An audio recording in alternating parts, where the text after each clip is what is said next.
Hey everyone, my name is David Rao, and I'm the music teacher who blogs at makemomentsmatter.org.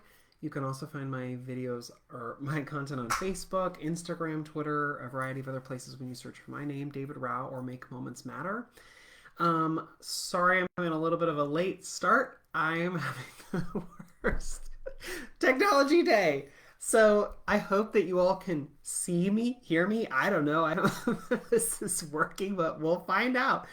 So before I get too far, if you can't hear me, see me, please I don't know, write some in the comments like David, help. Or if you can hear me, David, I can hear you. You anyway, so where can you find when I talk about the books and resources and other things that I'm going to talk about today? Where can you find those? On my blog, makemomentsmatter.org. I have a whole drop down page under the video tab that's dedicated to all the links, books, resources, and things I talk about in these videos. You can also, wherever you're watching, listening, you can generally at the bottom of the caption of that, you can find a direct link. Thank you for people on Instagram and Facebook confirming you can see and hear me. Sorry, I don't know why I'm having the worst technology day. I'll talk about it in a second. One more thing, if you want to join, there's a Facebook group, Every Moment Matters, a music education community. Join, ask questions, make friends. It's a great place to learn together. Okay, 3 quick housekeeping things, and then we'll jump into today. So, several years ago, I created a podcast series where I interviewed folks from all around the world of Orff Schulwerk to talk about what is Orff Schulwerk, what are applications of Orff Schulwerk, what does that look like in my classroom, why should I do training, all sorts of stuff like that. And so it's been a while since I had those conversations, but I felt like they were so helpful. So I'm re-releasing those. There's a new episode coming every week. There are 2 out currently that are in my podcast feed right now, but you can find more every week as they come out. Or if you're just dying to hear them, you can go back in the podcast feed to 2018 and hear more. But those are coming out, so please check those out. I'm going to be in Utah in not a couple weeks, in a week. Next weekend, I'm going to be there for the Music Educators Association State Conference in St. George, Utah. I'm so excited to be there. If you're there, please seek me out and say hello. And I know 2 people in Utah, so if you come and say hi, it'll be 3. So come and say hi, and I'd love to meet you if you're there. I've been doing giveaways these past 3 weekends for my book companion resources, and everybody who wins gets a copy of a free book in the resource. So if you are interested, there's going to be one more giveaway this Friday, starting this Friday and running through the weekend. So check that out if you're interested. Great to have more resources. Okay. So I'm having the worst technology day. This morning, a kid walks in and holding a Squishmallow, which I'm even impressed that I even know what that is. And then I was like, oh, hey, that's Grogu, right? For Baby Yoda. And he was like, no, it's a Pokemon, and then named off some Pokemon. And I found out I'm generations behind on I knew there was an expanded Pokemon. I didn't know there were new starters. Anyway, whatever. And so then, just this last week, I asked my student teacher about Instagram. Not that I don't know how Instagram works, but I was like, I gotta ask you a Gen Z question. Can you please? And then tonight, I'm trying to use my iPad so I can mirror, so I can show y'all better what I'm going to be talking about tonight. And my iPad's not working. I can't find the stand for it. It's just not showing up. I don't know. And so anyway, I was like, I guess I'm just going to break out my whiteboard. So that's what I did. Because now this makes me feel really old. If the other technology doesn't work, at least my whiteboard will definitely work. You'll be able to see it. I don't know. Probably the markers are all dead. Who knows? But anyway, we're technology. And so anyway, and then I couldn't stream and whatever. Okay, well anyway, tonight in this video, I wanted to talk about books some more, because last week I talked about children's books. I talked about where you can find them, how to search for good ones, where to find discount books, all those sorts of things. If you want to learn more about finding books and some strategies in finding good books for music, check that video from last week. But tonight I wanted to talk about how to create things that go along with your books. So a lot of people, when they teach a book, they're like, oh, I've got this fun little poem, or I've got this cute little song, or I've got this whatever. You don't have to have that to make a book worthwhile for your classroom. You can just read the book. That's great. It doesn't have to have a jingle or a song or whatever. That it adds context to your lesson if it gives historical information or context. If it highlights a musician or an artist that you think is really important, then share that lesson or share that book with kids. It doesn't have to have a rhythm or a body percussion or something if you don't want. But tonight I wanted to talk about how you can make those yourself. You don't have to get them in a workshop. I mean, you can find cool ones at a workshop. You don't have to. There are ways to create those on your own. I want to talk about 2 ways to do that tonight with books that I am using for an upcoming concert. So this concert that's coming up, it's all about food. It's for my 2nd graders. And I talked to my librarian and I was like, hey, I've got some ideas for books that I can use, because I sort of wanted to have like 1 book per homeroom, per class, so that they can have like their own special story, their own special part of the concert, so they can like come to the front, parents can get pictures of their kid out in front. And so I wanted to have like 1 book for each homeroom. And so I had a couple ideas already, but I went to the librarian at my school and I was like, hey, Carrie, do you have any like great ideas about books? Like, what do you think? And she was like, oh, I've got these like 4 ideas, but let me keep looking. And so then like I walked down with her and she like pulls, oh, and take this one. And so like I got like a bunch of books right then. And then like an hour later, a kid walks down with like a tote with more books and was like, Mrs. Potachik wanted you to have some more books. So like she'd found more. She found so many cool books. Some that I knew of and some that I didn't. So I want to talk about 2 books and how you might use them. And so they're both food-ish themed because that's the theme of my concert. It's food. So one of those books is The Pigeon Finds a Hot Dog. If you know the Pigeon series by Mo Willems, they're hilarious. It's about a very mischievous pigeon. Okay, let me just read part of this. The Pigeon Finds a Hot Dog. Ooh, a hot dog! Flap, flap, flap. Yummy, yummy, yummy! Ah! And out peeks the head of a duckling. If you're listening to this on the podcast, there's a duckling that shows up. May I help you? Scooty, scoot, scoot. Is that a hot dog? Not a hot dog. My hot dog, clarified the pigeon. Ah? And the duckling sort of like taps his beak. I have a question. I've never had a hot dog before. What do they taste like? Well, they are a taste sensation. Each morsel is a joy, a celebration in a bun. If you've never experienced the splendor of a hot dog, you should really... Wait a second. This hot dog is mine. I found it.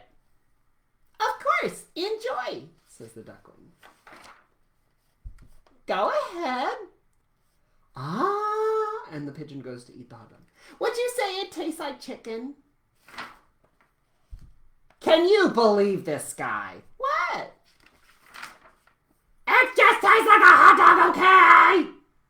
Okay, says the duckling. So it doesn't taste like chicken then? Oh, for Pete's sake. Hey, I'm a curious bird. That's it! Screams the pigeon. Kids love this because it's hilarious and crazy and the pigeon screams, of course. It's my hot dog, right? Mine, mine, mine! This is unbelievable. Finders keepers is what I say. I'm a curious bird. What do they taste like? Blah, blah, blah. Yeah, right. I can't take it anymore. What am I supposed to do? I think I've got an idea, says the duckling. On the next page, they're both eating half of a hot dog. You know, you're pretty smart for a duckling. Needs mustard, says the duckling. So they end up sharing, right? So it's a cute little book. And I was like, I really want like a rhythm or a poem or body percussion or something that will go along with this book. What should I do? Okay, well, so if you've ever taken an ORF course, if you've ever been to ORF Level 1, or even if you've been to an ORF workshop, you might have seen one of these books before. This is the Music for Children. This is Volume 1. There are 5 different volumes. Each one has its own theme, its own content. This one is all pentatonic music, plus a bunch of extras and other stuff.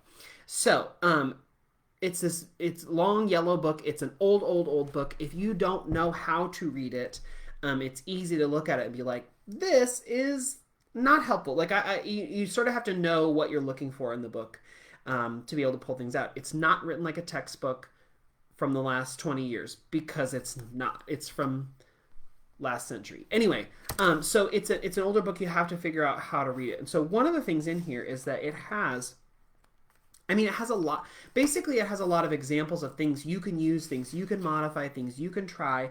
And so there are nursery rhymes, there's rhythms, there's melody, there's ideas for echoing, there's ideas for ostinato. There's I mean, in 2 4 3 4 4 4 6 8 9 8 12 8 5 4. I mean, like all different, lots of examples. So I went in looking, and I went into the section that's titled rhythmic rondos. Well, sorry.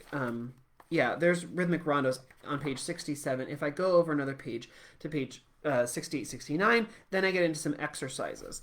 And I was looking basically for something that was accessible for my second graders that they could speak or perform or clap or whatever, add body percussion, and something that I could include the words from The Pigeon Finds a Hot Dog.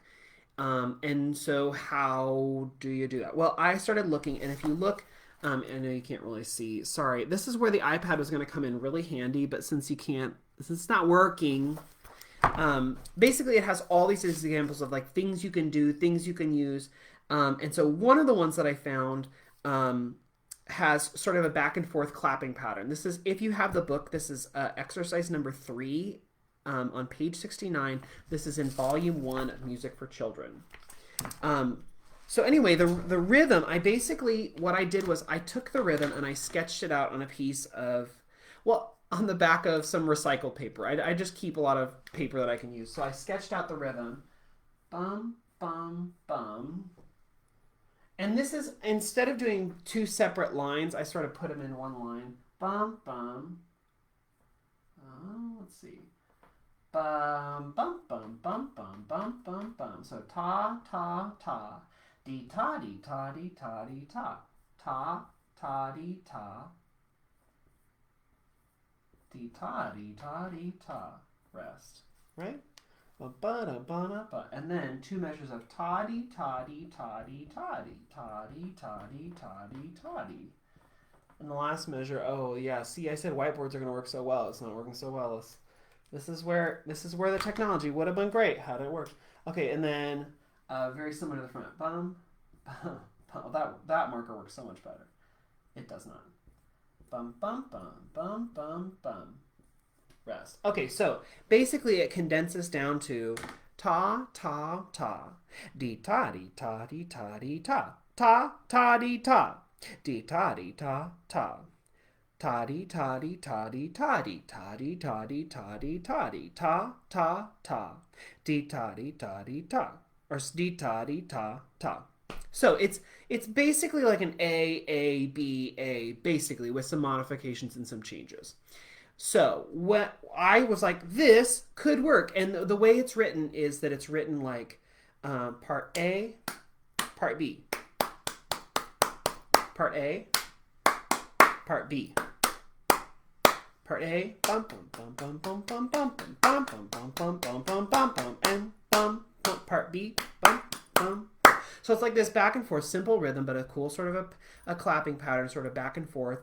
And so then I took the book and I was like, okay, well, what can I do that would match this rhythm? Okay, so I started thinking about words. How would they fit in? And I was like, oh, it's a back and forth clapping. Maybe I could have one be the words of the pigeon and one be the words of the duckling.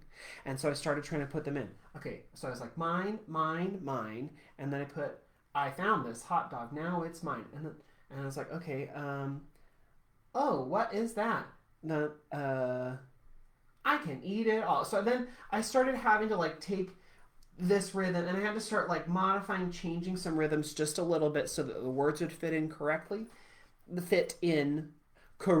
And they did for the most part, but then I couldn't really get exact quotes from each of the different pairs to fit on the correct like placements.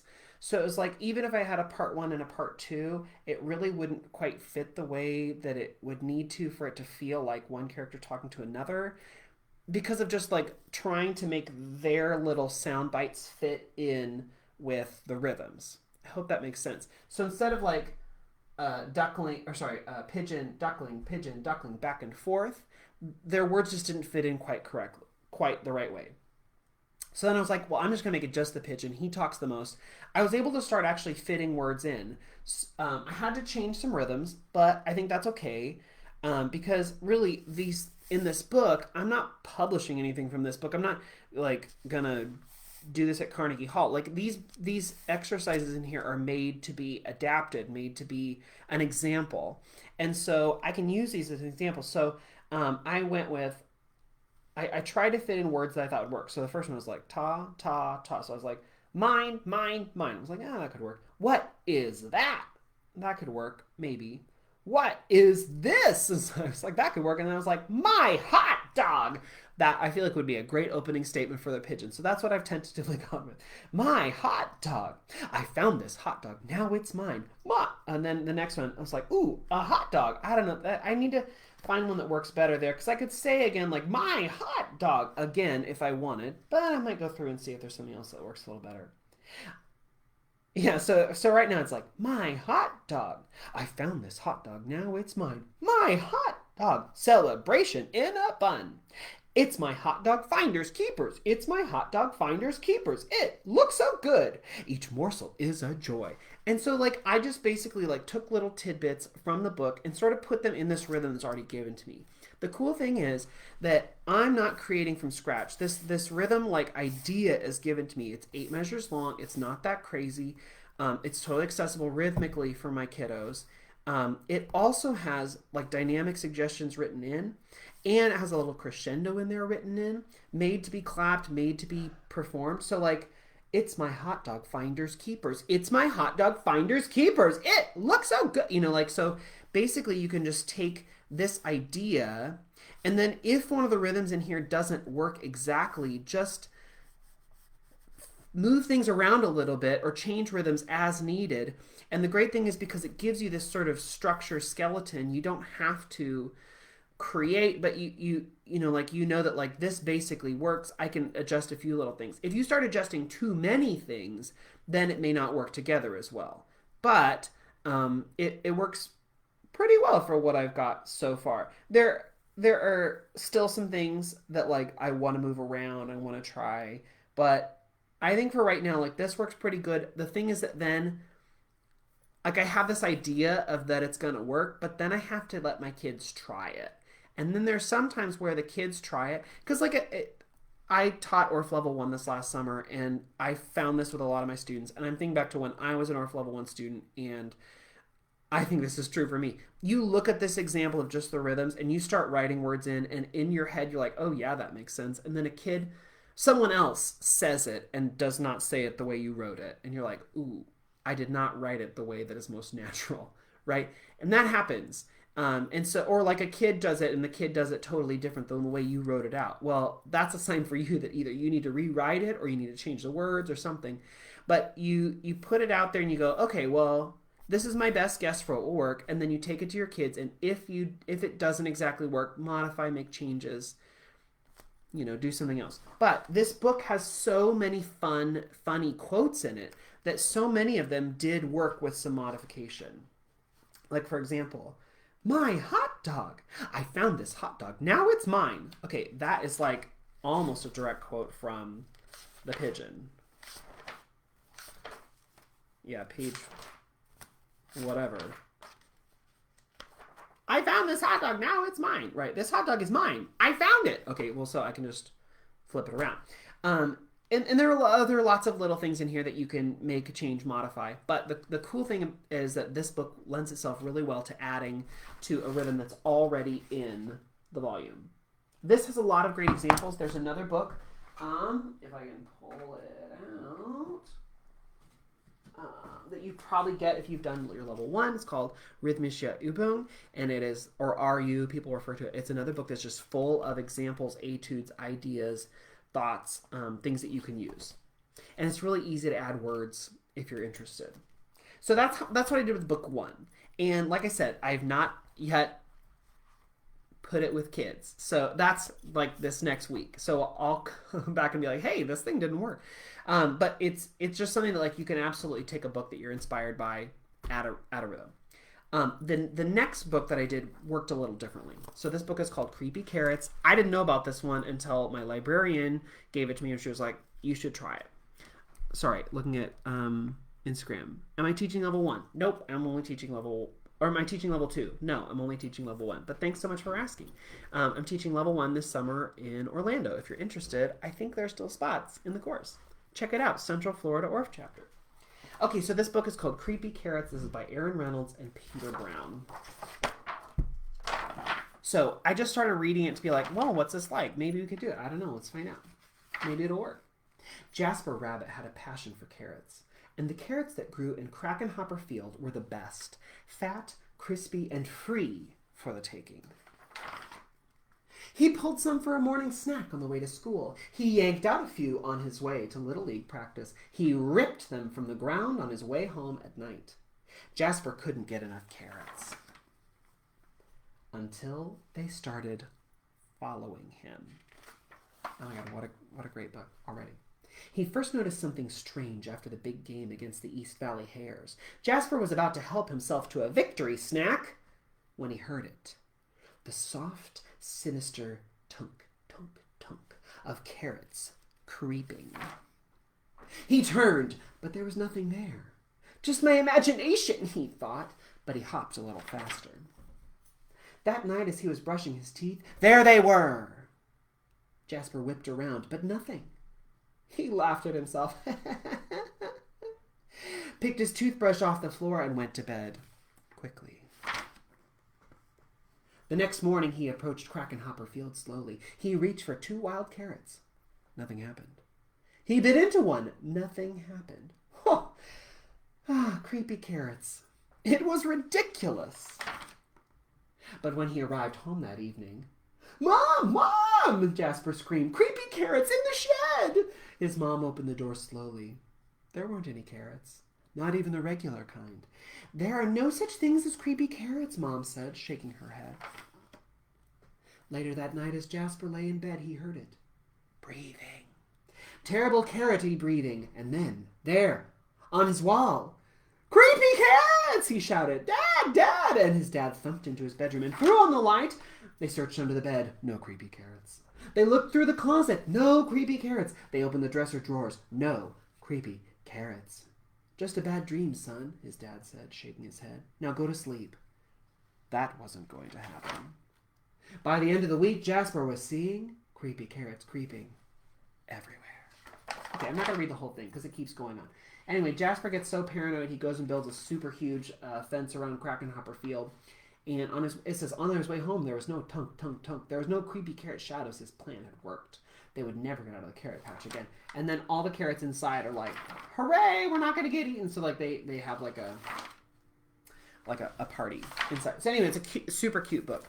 So this one I did after the first one, and so I already had in my head, I was like, okay, I feel like I have a rhythm there, because there's like no like repeated phrases or anything here. And I'm like, well, obviously that's what you'd repeat, but I like started sketching. I took some just random paper and I started sketching out what I thought it could be, and I wrote. Will it work on here? No, I'm not even going to put it on the whiteboard because I don't think it's going to show up. Anyway, so the creepy, creepy carrots right behind you. Here we come. Creepy, creepy carrots. Tunk, tunk, tunk. Creepy, and then repeat. Creepy, creepy carrots right behind you. Here we come. Creepy, creepy carrots. Tunk, tunk, boo. Okay, now I was like, do I read it from the thought pattern, or like from the vantage point of Jasper the rabbit, or from the carrots? Obviously from the carrots. It's going to be way more fun for my kids. So once I wrote that out, it was real simple. It's just a 4-measure phrase that we repeat, and the second time we repeat, you just change the last word. So I wrote it out. Toddy, toddy, ta, ta. Toddy, toddy, toddy, ta. Toddy, toddy, ta, ta. Ta, ta, ta. And like knowing that my other class is going to do like all clapping, where like half the class they clap back and forth to each other, I was like, what if for this one we split up the body percussion? So we could do the poem one time, maybe the next time later on in the story when he's like creepy carrots, we say the words but we whisper. Maybe a few more pages later we don't say the words out loud, but we just do the body percussion, just so like he can hear the pattern but he doesn't really see the carrots anymore, to sort of like follow the story. So when I did the body percussion, I wrote on top of the letters, I was like, oh, pat, stomp, pat, clap, what can I do? So I ended up with like creepy, creepy, stomp, stomp, right behind you, here we come, creepy, creepy carrots, tunk, tunk, tunk. So pat, pat, pat, pat, stomp, stomp, pat, pat, pat, pat, clap, clap, clap, pat, pat, pat, pat, stomp, stomp, pat, clap, snap. And if we do it right, like not right, but like if we do it with a more like sort of with a build, both emotionally and with dynamics. Creepy, creepy carrots right behind you. Here we come. Creepy, creepy carrots. Tunk, tunk, tunk. Creepy, creepy carrots right behind you. Here we come. Creepy, creepy carrots. Tunk, tunk, boo. And then it could be the same with the body percussion.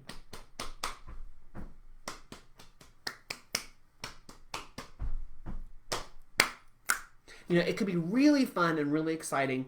And then each couple pages, I just have the students up there, perform the body percussion. I'm even thinking of like, how could we like create little like carrots like to hold up or something, or maybe to like they have around a little necklace, and when it's the time to do this book, they like whip it around so there's like a carrot on the front of them. I don't know. I'm still working that out, but this was really easy to like once, especially I think because of the first one I did, I used an example from Music for Children as sort of a framework. Then when I did the second one, it just sort of flowed a little naturally, and I'm doing something a little different than the pigeon book. I'm doing something for this one, so it's not just all clapping; it's clapping and patting, and stomping and snapping, and it works a little bit differently in the book. So I'm excited about like what we can do, but again, I need to put this on children and like let them try it. I think that the words work pretty well with the body percussion. I think they'll be able to do all the levels, but I think I can simplify if I need to. Instead of doing stomping, I wasn't going to do stomping, and then I was like, but the carrots are creeping. We got to have like some sort of feet movement. So instead of, if that is a hindrance, we could just keep it patting and clapping.